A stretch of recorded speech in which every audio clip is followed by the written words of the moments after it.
सावली की एक खबर है जहां के समलाया सीसीआई कपास खरीदारी केंद्र में गैर नीति हो रही होने के आरोप जो है वो किसानों की ओर से लगाए जा रहे हैं। दरअसल इस मामले को लेकर किसानों और कांग्रेस समिति की ओर से सेंटर पर हंगामा मचा दिया गया है। ऑनलाइन रजिस्ट्रेशन के वक्त को लेकर स्पष्टता न मिलने पर किसान परेशान है। व्यापारियों का ही माल लिया जाता है, ऐसी गंभीर शिकायत किसानों की ओर से की जा रही है। तो वहीं रोजाना का कोटा 300 से बढ़ाकर 600 क्विंटल करने की मांग भी किसान साझा कर रहे हैं।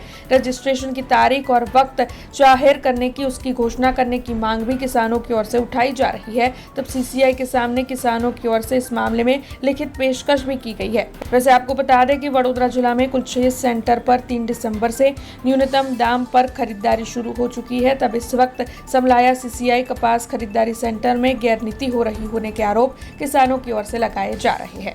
10 દિવસથી ધક્કા કહીએ છે, ખાલી અડધો કલાક આ લોકો ચાલુ રાખે છે, કોઈ ટાઈમ નહીં આપતા, કશું નહીં, આખો દિવસ અમારે ધક્કા ખાવાના અને એપ્રુવલ આવે તો એપ્રુવલ આવતું નથી અને આ લોકો એવું કહે છે કે તમારે આખો દિવસ મોબાઈલમાં જોવાનું, મેસેજ આવશે।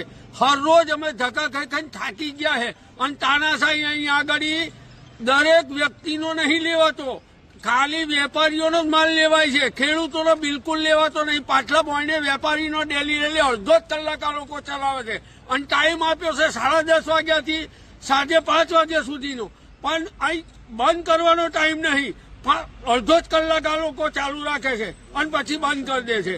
એટલે અમારે વારંવાર ધક્કા ખાવા ના પડે એના માટે આ અમે રજૂઆત કરવા આવ્યા છીએ।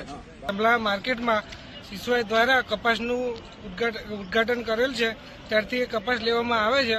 ત્યારથી સ્લોટ બુકિંગનું જ્યારે પહેલા અપ્રુવલ કરાવવું પડે, અપ્રુવલ કરાવ્યા પછી સીસીઆઈમાં અપ્રુવલ લેવું પડે, તે કયા ટાઈમે સ્લોટ બુકિંગનું ખોલીને અડધો કલાકમાં બંધ થઈ જાય છે એ ટાઈમે કંઈ ખબર પડતી નથી। અને અંદરો અંદર કયા ટાઈમે 10 ટ્રેક્ટરના 300 ક્વિન્ટલ દ્વારા લેવામાં આવે છે, તો એની દ્વારા 600 ક્વિન્ટલ લેવામાં આવે અને જે સ્લોટ બુકિંગનો જે સમય છે એ બધો જાણ કરવામાં આવે, એટલી નમ્ર વિનંતી છે મારી।